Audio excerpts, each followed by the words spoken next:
기도하겠습니다. 다시 한번 기도하겠습니다. 아버지 하나님, 우리가 여러 가지 어려운 환경 가운데 있어도 인내하게 하여 주시고 주님의 음성만 들을 수 있도록 주님 도와주시옵소서. 우리가 또 신의 연약한 가운데 있을 때도 낙심치 말게 하여 주시고 아버지께서 치유하심을 믿고 주님 앞에 나아가게 하여 주시옵소서. 오늘 이 말씀이 선포되는 시간 가운데 오로지 성령님께서 함께하여 주실 줄로 믿사오며 예수 그리스도의 이름으로 기도했습니다. 아멘. 지난주에 우리 놀라운 사건을 봤죠. 사울이 하나님을 만납니다. 호련히 나타나신 하나님의 음성, 사울아 사울아, 2번 말씀하셨어요. 제가 지난주에 마지막에 뭐라 그랬죠? 여러분은 10번 이상 듣게 되기를 바랍니다. 여러분 들으셨습니까? 한 번은 들었을 거 아니에요. 최소한 한 번은 들었을 거 아니에요. 사울과 같이 이런 경험은 특별하다 할지라도 우리는 어떻게 돼요? 성경을 통해서 주님의 음성을 듣게 될 줄로 믿습니다. 우리가 성경을 통해서 어떻게 해요? 누굴 만나요? 예수 그리스도를 만나게 될 줄로 믿습니다. 저도 이렇게 설교했으니까 더 간절하게 기도했을 거 아니에요. 한 주간 동안 꿈에 한 번 찾아오셨는데 난 이런 것도 처음이야. 내가 얘기 안 하려다가 여러분 좀 처져 있는 것 같아서 좀 얘기 안 하려고 이렇게 더워서 그런지. 주님이 꿈속에서 찾아오셨는데 누구랑 같이 오셨어요. 우리 아버지랑 같이 오셨어요. 나는 아버지가 이렇게 나타난 게 정말 오래간만이에요. 꿈에. 근데 정말 놀랍게도 아버지가 정말 젊으셨을 때 모습이에요. 내가 그걸 또렷하게 기억해요. 처음이에요. 근데 내가 아주 어렸을 때 같이 찍은 사진이 있거든요. 그걸 기억하는데 그때 아버지 그 젊으셨던 모습으로 주님과 같이 오셨어요. 그 이상은 얘기 안 할게요. 그 이상 너무 얘기하면 안 돼. 그 정도만 알아두시고 어쨌든 그래서 그 기억이 너무도 생생해서 잊을 수가 없어요.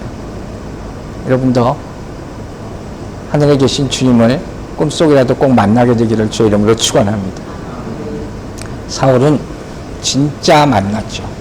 그리고 자기 이름을 부르는 음성을 들었죠.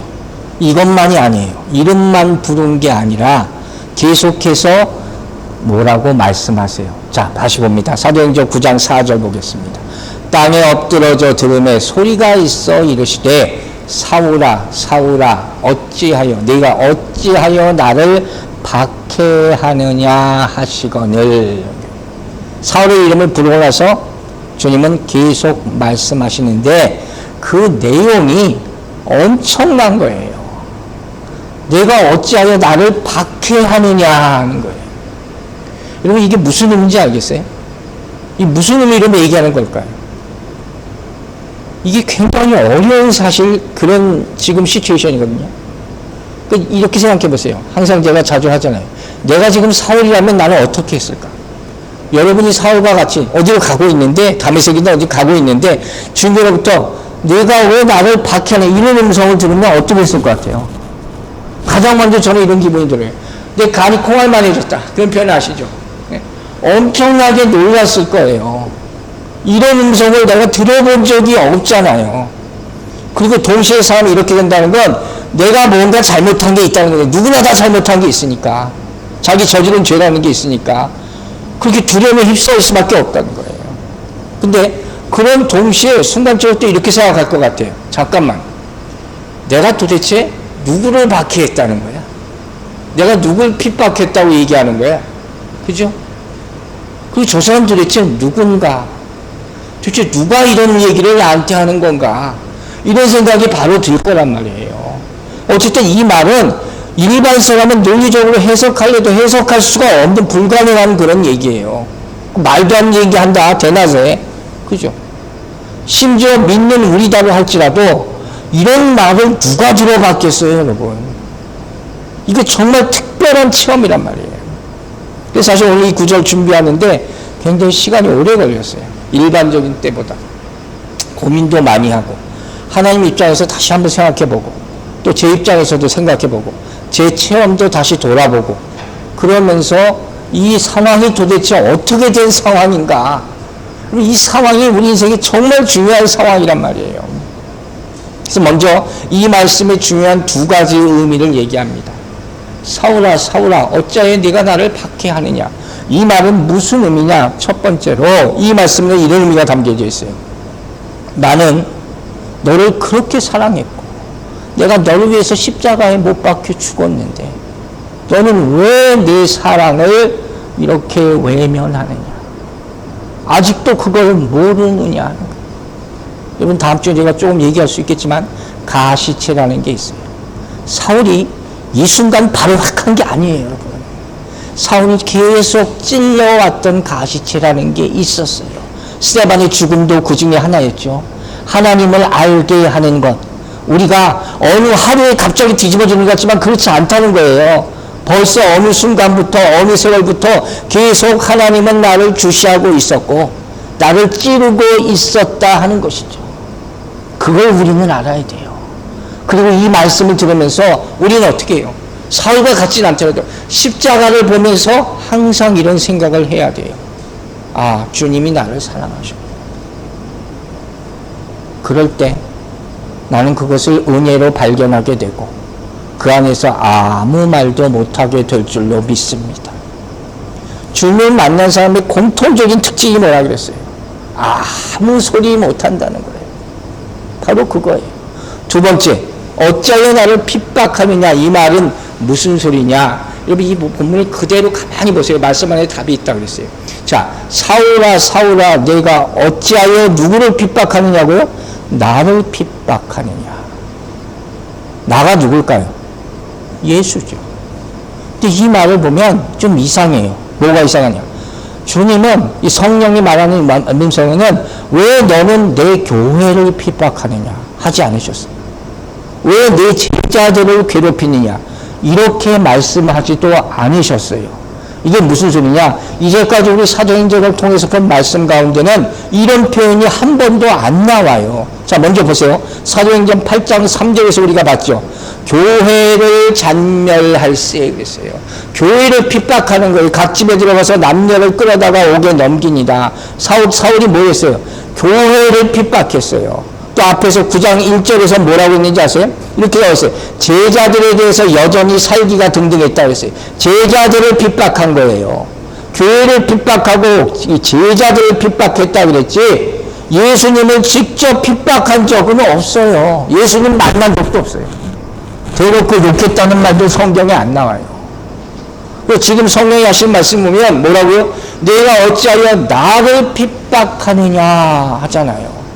자, 이게 무슨 의미겠어요? 이 굉장히 중요한 의미가 한 가지 담아있어요. 분명히 사울이 핍박한 것은 교회요. 사람, 예수 믿는 사람들인데 예수님은 나를 핍박한다고 했다는 건 뭐 의미예요? 교회와 당신을 동일시했다는 거예요. 한 몸이라는 것이죠. 여러분 아시죠? 에베소서 보세요. 1장 23절에 나와 있잖아요. 교회는 뭐예요? 그의 몸이니 만물 안에서 만물을 충만케 하시는 자의 충만이니라. 믿으십니까? 교회는 예수 그리스도의 몸이에요. 그러니까 내 몸이 다치는 거예요. 교회가 다치면. 그게 내가 다치는 것과 똑같아요. 즉 예수님 보시기에는 교회를 핍박하는 것이 꼭 예수님을 핍박하는 것이고 예수님 믿는 사람을 박해하는 것이 그 또한 예수님을 박해하는 것이라는 거예요. 요한복음 15장 18절에 나와요. 이런 말씀이 성경에 굉장히 많이 나와요. 세상이 너희를 미워하면 어떻게 돼요? 곧 너희보다 먼저 나를 미워한 줄로 알아는 거죠. 주님이 똑같이 보시는 거예요. 자, 중요한 것은 이제 바울의 반응이죠. 이런 얘기를 들은 바울의 충격은 얼마나 컸을까. 어마어마했을 것 같아요. 그렇다면 이 음성 가운데 바울은 과연 무엇을 생각했을까 하는 거예요. 아까 얘기했죠. 간이 콩알만해졌을 거다. 다시 한번 생각해 보세요. 여러분이 이 상황 가운데 있다면 가장 먼저 어떤 느낌이 들 것 같습니까? 저는 계속 이 자리 앞에 저를 세워봤어요. 주님이 어찌하여 넌 나를 박해하느냐? 왜 내 교회를 박해했느냐? 왜 믿는 사람을 핍박하고 조롱했느냐? 이런 음성을 들었을 때 첫 번째 딱 든 생각이 뭐였는지 아세요? 나는 이제 죽었구나. 나는 죽었구나. 여러분 하나님 앞을 만나면 죄된 인간은 이런 생각이 들 수밖에 없어요. 왜? 여러분 아시잖아요. 주님의 영광의 빛이 비치면 무슨 일이 일어나요? 우리의 죄가 다 드러납니다. 맞죠? 우리의 죄인됨이 그때 다 나타나게 되는 거예요. 그런데 여러분, 그럼 우린 다 죽습니까? 이 죽은 사람이 있어요, 그래서? 아니죠. 주님의 영광의 빛이 비치고 우리의 죄가 다 드러납니다. 그런데도 우리는 죽지 않아요. 왜? 주님은 우리를 죽이러 오시지 않았기 때문에. 주님은 우리를 살리러 오셨음을 믿으시기 바랍니다. 이때부터 나는 사는 거예요. 죽어야 될 자가 안 죽고 죽지 말아야 될 자가 대신 죽고 나는 살아나는 거예요. 이게 주님과 나와의 만남이에요. 이게 복음이에요. 그뿐만이 아니에요. 자, 이 소리를 듣는 후 사울은 뭘 깨닫게 되는지 아세요? 굉장히 놀라운 걸 하나 깨닫게 돼요. 아, 예수가 죽지 않았구나. 이걸 알게 되는 거예요. 아시겠어요? 주님이 나 대신 죽었다 하는 것을 깨닫고 그 주님의 음성을 들으면 여러분 죽은 사람이 말을 할 수가 있습니까? 없잖아요. 그 동시에 이분이 죽은 게 아니구나 이렇게 알게 되는 거예요. 사울은 이제까지 예수가 죽었다고 생각했어요. 그래서 그 예수 믿는 잔당들, 기독교 잔당 세력들을 다 멸살시키려고 다메섹까지 막 가고 있었잖아요. 당연히 예수는 죽은 거예요. 모든 사람이 그렇게 알고 있어요. 그러나 이 순간 깨닫게, 아, 이분은 죽지 않으셨구나. 여러분, 주님의 음성을 들었습니까? 주님의 음성을 들었다는 사실은 그분이 살아계신다는 것을 증명하는 것임을 믿으시기 바랍니다. 그리고 그 음성을 들은 자는 살아나게 될 줄로 믿으시기 바랍니다. 이게 주의 능력이에요. 주님이 지금도 역사하고 계시다는 것. 부활하신 예수 그리스도는 지금도 살아계심을 믿으시기 바랍니다. 우리 믿는 믿음의 가장 본질이 이것 아닙니까? 그리고 그 결과 어떻게 됩니까? 당연히 더 이상 예수를 핍박하지 못하게 되는 거예요. 여러분, 예수 그리스도의 복음의 말씀이 우리에게 전해지면 내가 예수를 그렇게 좋아하고 핍박하던 것이 자동적으로 스탑합니다. 자동적으로. 그 전까지 10년, 20년, 30년은 그 짓을 했고 내가 정말 악한 짓을 많이 하고 악한 것을 많이 먹고 마시고 했을지라도 정말로 놀랍도록 그 순간에 모든 것이 스탑돼버려요. 이게 살아계신 예수 그리스도를 만난 사람의 변화된 능력이에요. 보세요, 여러분. 이 본문을 얼마나 많이 예로 듭니까? 예로만 든 줄 알아요. 실제로 역사하지 않고. 이러고 바로 어떻게 됐어요? 바로 사울이 회심합니다. 바로 변해요. 회심이 뭐라고 했어요? 마음이 변화되는 것. 마음의 방향을 바꾸는 것부터 시작된다고 그랬죠. 어떻게 바꿉니까? 근본적으로. 나는 예수가 죽었다고 생각했던 마음이었는데 그게 이제 예수가 살아났다는 믿음으로 변화되는 것이죠. 여러분 인생이 이렇게 변화되기를 주의 이름으로 축원합니다. 사울의 인생은 이제부터 새로 시작되는 거예요. 전혀 상상도 못했던. 예? 정말 누가 어디 가보라고 해서 한번 갔다가 갑자기 내 인생 180도 바뀌면 여러분, 뭐 저도 그런 경험을 했지만 참 황망했을 거예요, 다들. 그런 경험하신 분들은. 내가 어쩌다 이렇게 됐나. 예? 내가 교회에 와서 앉아있을 줄 상상도 못했네. 그런 분들 많잖아요. 그런데 이런 게 있어요, 여러분. 우리가 믿음을 굳건히 지킨다는 게 참 힘들거든요. 믿음 생활 하면서부터. 더 많은 유혹과 더 많은 시험이 있다는 거예요. 그리고 제가 하나님을 만났는데, 분명히 만났는데, 그리고 한참 동안 안 만나주실 때가 또 있어요. 아, 여러분, 또 헷갈려요. 이게 뭔데 진짜인가 가짜인가. 더 많은 고통이 있는 것 같고. 그때 이렇게 많은 사람이 물어봐요. 주님 정말 살아계시는데 정말 살아계시는 거. 그전에는 살아계신다는 의미도 몰랐어요. 근데 정말 살아계시는 건가? 그건 내가 믿어야 된다니까 믿는데 그럼 왜 나한테는 역사 안 하시냐? 내가 이렇게 고통 가운데 있는데 왜 나는 계속 고통을 받아야 되느냐는 거. 이런 질문 누구나 다 하게 됩니다. 아무리 신앙의 연조가 깊어도 어려울 때가 있고 아플 때가 있고 힘들 때가 있으니까. 그러다가 어떤 생각까지 하게 되냐? 내가 정말 뭐 크게 잘못한 것 아니냐? 이런 생각까지 하게 돼요. 이게 참 힘든 거예요.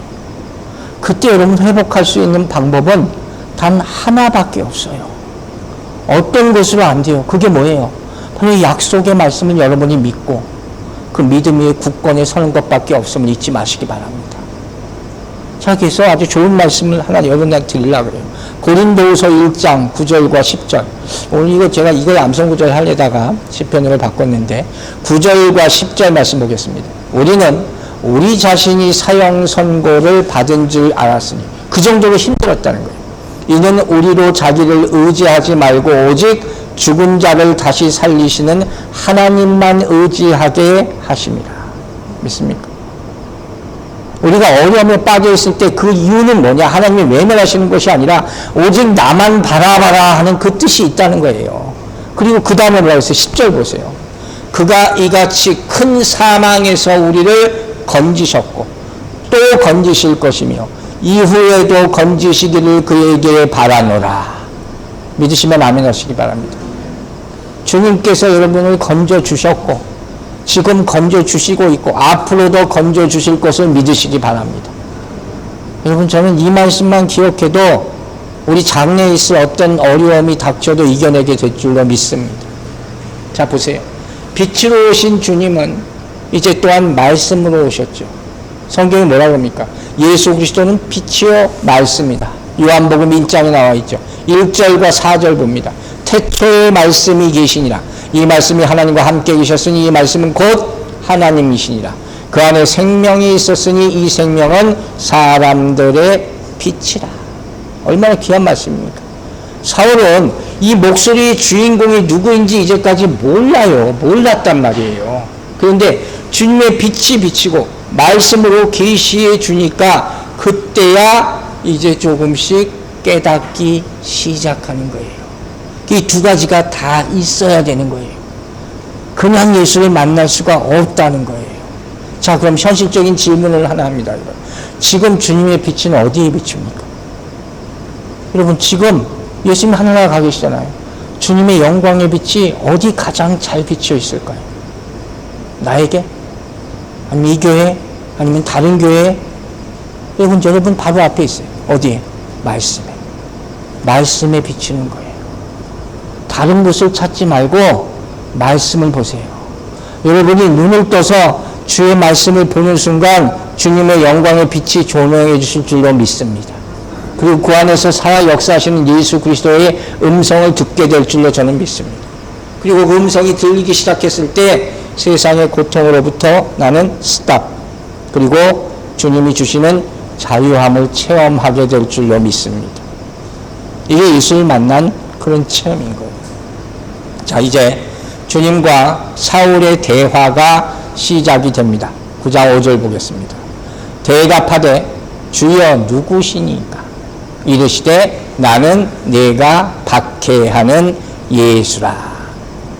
여러분, 사울과 예수님이 대화를 하기 시작합니다. 그죠? 저는 이것 자체에 먼저 놀랍니다. 이것도 놀라운 일이에요. 첫 번째 대화가 이렇게 시작되는 거예요. 왜 놀라냐? 주님이 이런 사람도 만나주시는구나. 난 그걸 놀라요. 나 같은 사람도 만나줬지만. 주님의 대화는 여러분, 누구에게나 가능하다는 걸 믿으시기 바랍니다. 나도 만나주셨어요. 어떤 사람도 만나주시는 거예요. 주님은 이런 상황에서도 찾아오실 수 있고, 항상 질문하실 수 있고, 그리고 나는 대답할 수 있습니다. 사단이 방해하지 않는다면. 그러므로 주님과 대화가 끊겨졌다면 항상 사단이 뭔가 가로막고 있지 않는가를 살펴보시기 바랍니다. 안 그러면 주님이 계속 말씀하시는 건 확실한 것이고 내가 얘기를 안 해서 그게 문제죠. 그죠? 내가 대답을 끊거나 사단이 막는 것이기 때문에. 자, 그러면 사울의 질문이 뭡니까? 이렇게 얘기해요. 당신은 누구십니까? 무슨 유행가 가사한테. 당신은 누구십니까? 이게 뭐라는 거예요? 정체를 물어보는 거예요. 당신은 누구십니까? 여러분 생각해 보세요. 이 상황에서 이 질문이 나옵니까? 주님의 빛을 보고 사울아 왜 네가 날 박해하느냐? 지금 이 상황에서 당신 누구십니까? 이거 확인하게 됐어요.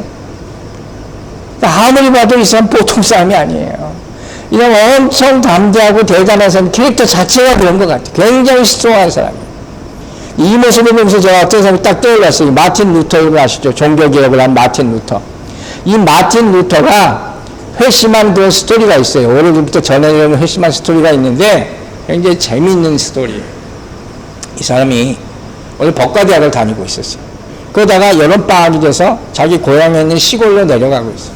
자기 친구랑 같이 시골 집으로 가고 있는데 갑자기 천둥 번개가 치고 비가 오기 시작하면서 번개가 옆에서 같이 가던 친구에게 쾅 치는 거예요. 이 친구가 벼락을 맞아서 새카맣게 타 죽어요. 그 모습을 보면서 루터가 어떻게 했을 것 같아요? 혼비백산해가지고 바짝 엎드려서 기도를 하기 시작합니다. 어떻게 했을 것 같아요? 하나님 나 살려주세요? 그게 아니에요. 뭐라고 기도하냐면 이렇게 기도했대요. 성 안나요. 세인트라는 말 쓰잖아요, 이 사람들. 성 안나, 에나라는 성인이 있는데, 성 안나요. 나를 살려주십시오. 그러면 내가 수도사가 되겠습니다. 이렇게 고백했다는 거예요. 여러분, 이게 뭡니까? 이 부끄러운 기도예요. 하나님 나를 살려주십시오. 이것도 아니고 기껏 찾는다는 게 성 안나요. 번지수를 잘못 찾은 거예요. 나를 살려주시면 내가 수도사가 되겠습니다. 제가 얘기했죠. 죽을까봐 믿겠다 그러는 거죠. 두려워서 믿는 건 아니라 그랬어요. 이걸 뭐라 그러는지 아세요? 정신없는 기도. 이렇게 얘기해요. 사람이 막 어려움이 갑자기 직면해서 그런데 내가 믿는 바가 없어. 그럼 이렇게 황망한 기도를 한다니까요. 예수님, 부처님 뭐 다 막 나오고 기도하는 거예요. 나 살려주십시오.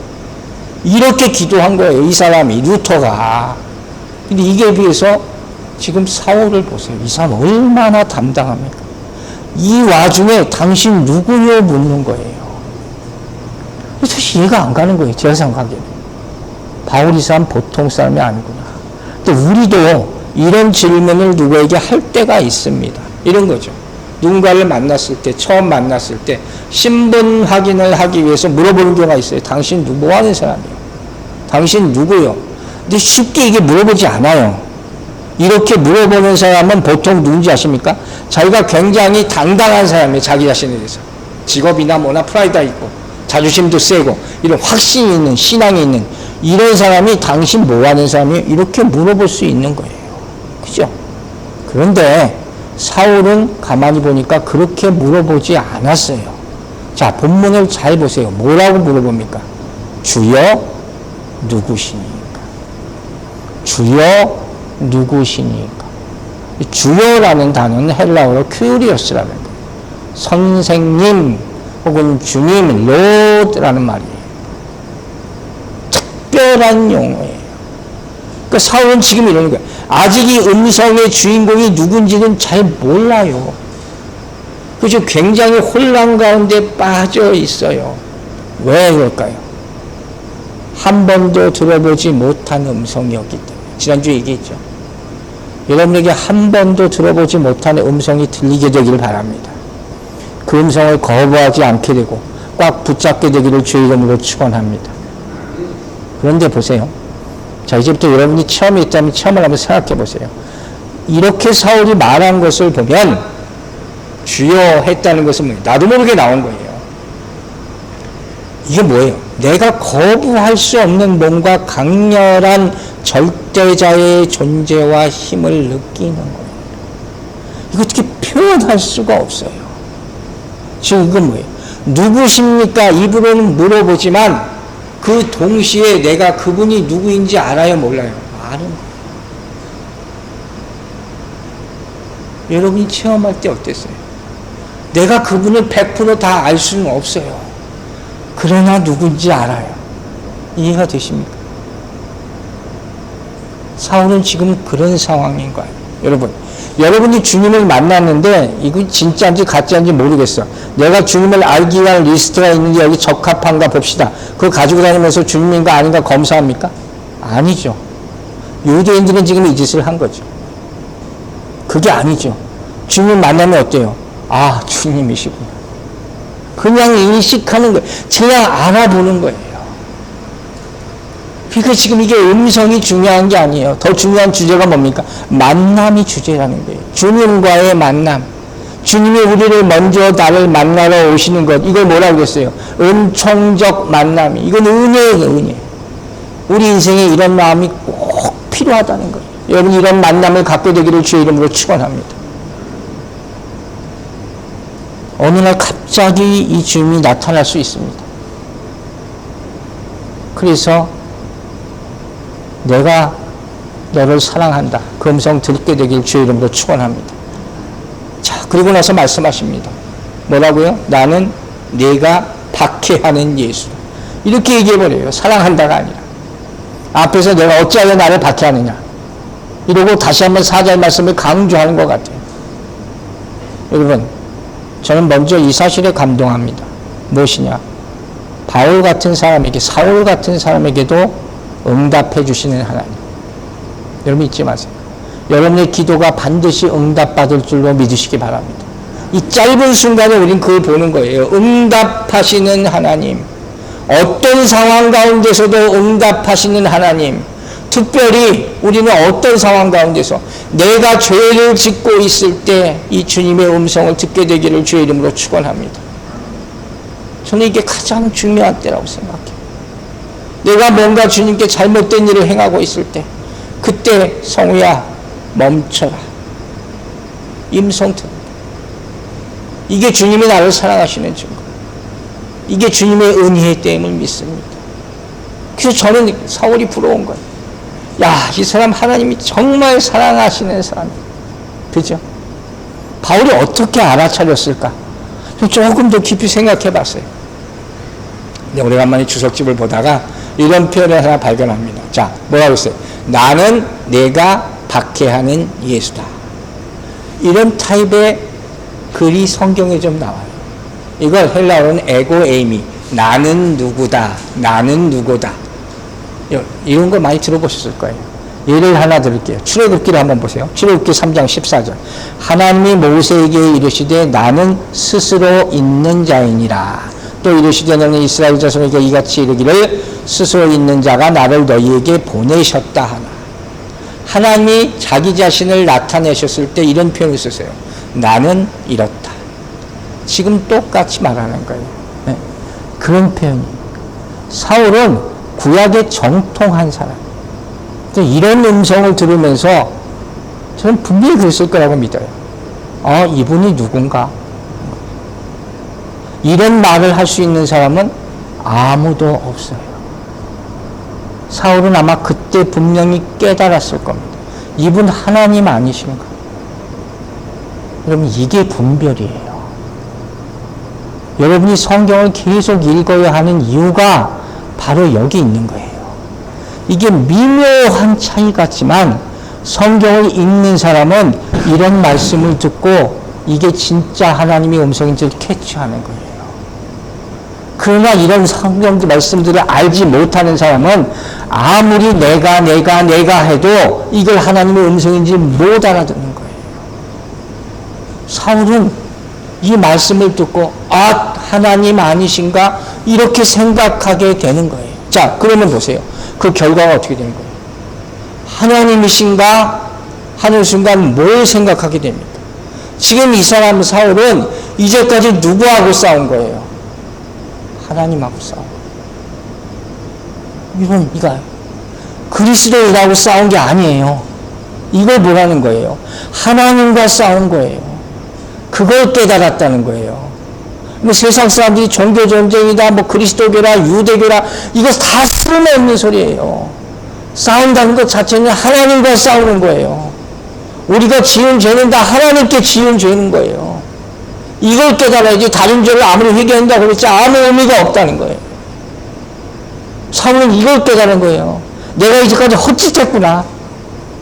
그 나중에 얘기하잖아. 배설물처럼 여긴다. 내가 하나님 믿고 하나님 열심히 산 줄 알았는데 다 쓸데없는 짓거리 했구나. 우리가 이런 잘못을 저지르지 않게 되기를 바랍니다. 내용은 심각하죠. 나는 내가 핍박하는 예수다. 여러분, 이런 음성을 안 듣게 되기를 바랍니다. 그러나 한편으로 또 생각해 봤어요. 이게 주님의 음성이라면 어떤 말씀이라도 좋습니다. 그렇지 않습니까? 주님의 음성이라면 내 가슴이 찢어져도 좋습니다. 중요한 건 나를 살리는 말씀이고, 나를 변화시키는 말씀이고, 나를 깨닫게 하는 말씀이고, 나를 돌이키게 하는 말씀이면 좋습니다. 그런 말을 누가 해주겠습니까? 주님이 아니면 해줄 수가 없는 것이죠. 주님이 죽은 줄 알았는데, 예수님 죽은 줄 알았는데 주님이 죽지 않으셨습니다. 지금 살아계십니다. 이것도 깨닫게 해주시니까 감사합니다. 이게 얼마나 영광된 일입니까? 자, 그럼 보세요. 이제 사울이 큰일 났죠. 이 짧은 순간. 이 상황에서 사울에게 닥친 가장 큰 문제가 뭐라고요? 자신이 하나님을 잘 섬겨왔다고 생각했는데 실제는 하나님을 핍박했다는 거예요. 이 사실을 깨닫게 된 거예요. 얼마나 많은 사람들이 잘못된 믿음을 가지고 이렇게 사는지 몰라요. 여러분, 그걸 아셔야 돼요. 그래서 나중에 아까 얘기한 대로 이렇게 고백해요. 자, 빌립보서 3장 보세요. 6절부터 8절. 열심으로 교회를 박해하고 율법에 이르는 흠이 없는 자라. 그러나 무엇이든지 내게 유익하던 것을 내가 그리스도를 위하여 다 해로 여길 뿐더러 또한 모든 것을 해로 여기면 내 주 그리스도를 예수를 아는 지식이 가장 고상하기 때문이라. 내가 그를 위하여 모든 것을 잃어버리고 배설물로 여기면 그리스도를 얻고 했어요. 여러분 생각해 보세요. 우리가 성령 받고 깨달았을 때 가장 먼저 고백해야 될 것이 여기 나와요. 그게 뭡니까? 오늘 이 순간부터 내가 자랑하는 것을 배설물로 여기겠습니다. 바울과 같은 고백이 있어야 될 줄로 믿습니다. 여기서부터 나는 변화되는 거예요. 생각만 해서는 안 돼요. 내가 핍박하는 예수가 콩 쓰러지는 거예요. 사울이 진짜 상대를 지금 만난 거예요. 하지만 그 아픈 심령으로 들어야 되지만 이 말씀이 하나님이 주신 축복임을 믿으시기 바랍니다. 사실 우린 다 이렇게 만나는 거예요. 왜? 우린 다 죄인이니까. 다 죄인이었기 때문에 네가 이렇게 많은 죄를 저지르지 않았냐. 이런 음성을 직접 듣는다 할지라도 네 그렇습니다 하고 쓰러져야 되는 거예요. 그 순간 사울은 새롭게 태어나게 되는 것입니다. 여러분 사실 현실적으로 사울이 얼마나 놀랐겠습니까? 그러나 이런 음성 앞에서 버틸 수 있는 인간이 과연 있겠냐는 거예요. 사울은 악함의 대표적인 상징이에요. 지금 못 버티잖아요. 이런 음성 앞에서 거부하고 주저할 수 있는 사람은 저는 없을 거라고 믿습니다. 끝까지 반대하면 어떻게 하나님도 포기하십니다. 그렇게 된 사람이 없게 되기를 바랍니다. 여러분 가운데는 없을 거예요. 그러나 혹시 내가 예수를 핍박한 적이 있었습니까? 예수 믿는 사람, 교회를 핍박한 적이 있었습니까? 아마 나는 예수를 핍박한 적은 없었다. 이렇게 말하는 사람이 대부분일 거예요. 하지만 내가 주님의 교회를, 성도를 조롱하고 박해했다면 예수님을 핍박한 것임을 깨닫고 회개하시기 바랍니다. 누가복음 10장 16절에 이렇게 말하고 있어요. 너희 말을 듣는 자는 곧 내 말을 듣는 것이요 너희를 저버리는 자는 곧 나를 저버리는 것이요 나를 저버리는 자는 나 보내신 이를 저버리는 것이라 하시니라. 여러분, 그러므로 잘 보세요. 이 말씀, 왜 나를 핍박하느냐? 이 말은 주님이 어떤 분이신가를 먼저 깨닫게 하고 동시에 뭘 알게 해요? 내가 누구인가를 알게 하는 거예요. 알겠죠? 주님을 만나면 나를 알게 된다고 했어요. 내가 지금 무슨 짓을 하고 이제까지 살아왔느냐, 이걸 알게 되는 거예요. 이게 진정한 만남이에요. 자, 보세요. 제가 여러분을 만날 때는 목사로, 성도로 만나는, 이거 어떻게 할 수가 없어요. 이 관계는 어떻게, 이건 하나님이 정해준 관계예요. 내가 갑자기 이상해져가지고 제가 집사님 오늘 계급장 띄고 한번 허심탄회하게 얘기해보세요. 이거 못해요. 이게 말이 돼요, 여러분? 안 되는 거예요. 즉, 이런 만남은 뭘 얘기하느냐? 그 사람의 정체성과 그 사람의 사명이에요. 하나님과 만남. 인간과 인간의 만남도 이런 관계가 복잡한데 하나님과의 나와의 만남이 어떻게 그냥 만남이 될 수가 있냐는 거예요. 항상 그걸 여러분 잊지 마세요. 그리고 더 중요한 게 하나 있어요. 사울의 만남을 보면서 제가 느낀 거예요. 사실 보세요. 주님이 나에게 나타나셔서 나는 하나님이다 이렇게 말하면 이미 늦은 거예요. 여러분 그렇지 않아요? 벌써 주님이 나타나시면 내가 먼저 그걸 느껴야 돼요. 주님, 이 죄인을 용서해 주시옵소서. 이렇게 돼야 이게 정상인 거예요. 그래서 주님 만나면, 진짜 만나면 바로 나는 죄인입니다가 그냥 저절로 나오게 되는 거예요. 생각하게 되는 게 아니에요. 근데 진짜 만남이에요. 그래서 이런 고백과 함께 하는 만남이 정말 사람을 변화시킬 수 있는 거란 말이에요. 예수 만났다면서도 왜 이렇게 안 변해요? 이런 고백이 없으니까. 여러분 알잖아요. 사람 하나 바뀐다는 게 쉬운 게 절대로 아닙니다, 여러분. 공부를 많이 한다고 사람이 변합니까? 안 변해요. 그럼 인생에 경험이 많다고 변합니까? 아니에요. 성공한다고, 실패를 맛봤다고, 심지어 큰 병에 걸렸다고, 그래서 낫다고, 그래서 인간이 변하느냐? 안 변해요. 그래서 작심삼일이라는 말이 다 있는 거예요. 그죠? 그런데 놀랍게도 사울은 이 한 번의 만남으로 인생이 180도 변합니다. 어떻게 이런 만남이 있을 수가 있어요? 그래서 얘기했잖아요. 이 만남은 세상에서 없는 만남, 은총적 만남이라고 해요. 하나님께서 원해서, 하나님께서 필요해서 만드신 만남이에요. 이 만남 가운데 여러분이 있게 되기를 바랍니다.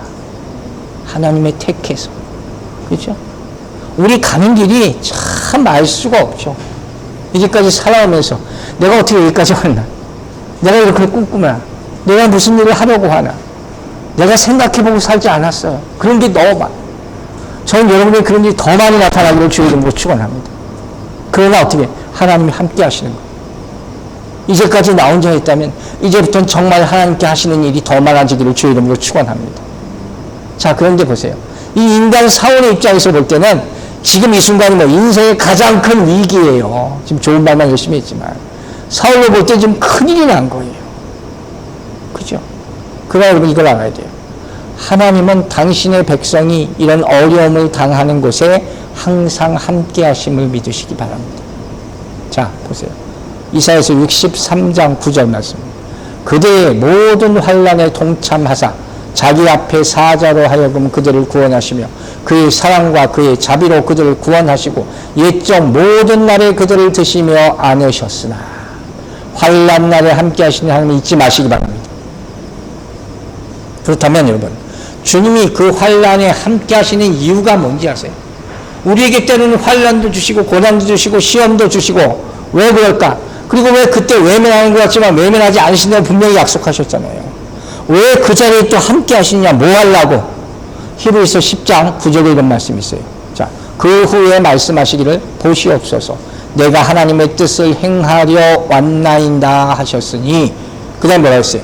그 첫째 것을 폐하심은 둘째 것을 세우려 하십니다. 여러분 이 다음 주에도 이 말씀 좀 인용할 것 같은데 여러분 이게 인생 말씀이 되기를 바랍니다.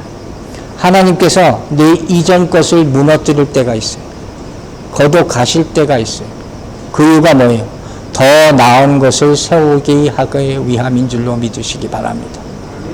반드시 그 이유가 있습니다. 이걸 깨닫는 자는 승리하는 거예요. 누가 이렇게 얘기할 수 있어요? 왜 이렇게까지 해야 되냐? 다음 주에 우리가 볼 거예요. 사울이 눈이 멀죠? 끌려가게 되는 거예요. 왜 이렇게까지 해야 됩니까? 여러분 왜 이렇게까지 해야 됩니까? 그냥 편안하게 예수 믿고 살게 만들지. 왜? 답 알잖아요. 쉬운 답이 있잖아요. 안 그러면 안 변하니까. 안 그러면 안 변해요. 여러분 아시죠? 주님께서 우리에게 보기를 원하시는 모습은 새로운 피조물이에요. 믿습니까? 이전 것은 지나갔으니. 이 모습을 되길 바라는 거예요. 여러분, 제 말씀을 이해하는 분들이 있을 거예요. 그리스도인에게는 다 아픔이 있어요. 상처가 있어요. 왜? 주님이 주신 거예요. 질병이든 아픔이든 외로움이든 다 있어요. 그러나 그 이유를 아는 사람은 반드시 견딜 수 있습니다. 그 안에서 은혜를 찾을 수 있습니다. 그 은혜로 승리하는 거예요. 사도 바울이 어떤 사람이에요? 예수 믿는 사람 핍박하는데 1등이었던 사람. 근데 하나님은 이런 사람도 사용하십니다. 이런 사람도 필요했다는 거예요. 그 쓰임을 우리가 어찌 감히 짐작을 합니까? 자, 빌립보서 3장 12절 마지막으로 봅니다. 내가 이미 얻었다 함도 아니요 온전히 이루었다 함도 아니라 오직 내가 그리스도 예수께 잡힌 바 된 그것을 잡으려고 달려가노라. 여러분 잡혔습니까? 이제 잡히시기 바랍니다. 이걸 깨닫고 나자 이제는 예수의 포로가 됩니다. 포로가 되세요. 절대로 놓지 마세요. 그러면 어떻게 됩니까? 내가 살고자 하던 방향은 이게 아니었어요. 저도 그랬어요. 내가 목적하던 삶도 아니고 내가 사랑하던 바도 아니었어요. 근데 어느 순간 주님이 나에게 나타나셔서 빛으로 말씀으로 나타나셔서 내 인생길을 바꾸셨어요. 받아들이시기 바랍니다. 받아들이세요. 이게 포로된 자의 모습이에요. 이게 주님의 사랑하는 사람의 모습이에요. 그리고 이제 마지막에 이 모든 놀라운 역사는 한 가지 질문으로부터 시작되는 거예요. 뭐예요? 오늘 설교 제목이에요. 주여 누구시니까? 물어보세요. 오늘도 우리는 이 질문을 하는 거예요. 주님이 항상 나에게 찾아와 주심을 내가 알기 때문에. 주님 또 오셨습니까? 그거 모르겠으면 또 물어보세요. 확실히 할 때까지. 다니엘도 평생 물어봤어요. 주님 맞습니까? 주여 누구십니까? 왜 오셨습니까? 그럼 반드시 얘기해 주실 것입니다. 뭐라고? 나는 네가 핍박하는 예수가 아니라 나는 네가 사랑하는 예수다. 이렇게 말씀해 주실 줄로 믿습니다. 이 음성을 듣는 순간에 내 인생의 새로운 출발이 시작되는 거죠. 매일매일 이 만남이 있게 되기를 주의 이름으로 축원합니다. 기도하겠습니다. 아버지 하나님 감사합니다. 주여 누구십니까? 나에게 말씀해 주시옵소서. 우리가 이 기도를 하게 해 주시고 정말 말이 필요 없는 응답을 받게 해 주시옵소서. 사울이 만난 것 이상의 놀라운 만남들, 그런 체험들이 우리 안에 있습니다. 우리 믿음이 흔들리지 말게 하여 주시고 그 이상의 만남을 요구하실 때 지금도 순종할게 믿음을 허락하여 주시옵소서. 우리가 가는 길이 자꾸 흔들리지 않도록, 내가 처음 고백하고 다짐한 것들이 사라지지 않도록, 내 상황이나 환경의 즐거움을 위해서 하나님이 주시는 음성을 범하지 않도록 도와주시고, 마지막 가는 길까지 주님이 동행하여 주셔서 이들이 정말로 그 믿음 안에서, 바른 믿음 안에서 주님께 묻고 주의 음성을 듣는 그런 인생 살 수 있도록 축복하여 주시옵소서. 주의 영광의 빛이 이들 가정 위에 항상 함께 하여 주실 줄로 믿습니다. 예수 그리스도 이름으로 기도했습니다. 아멘.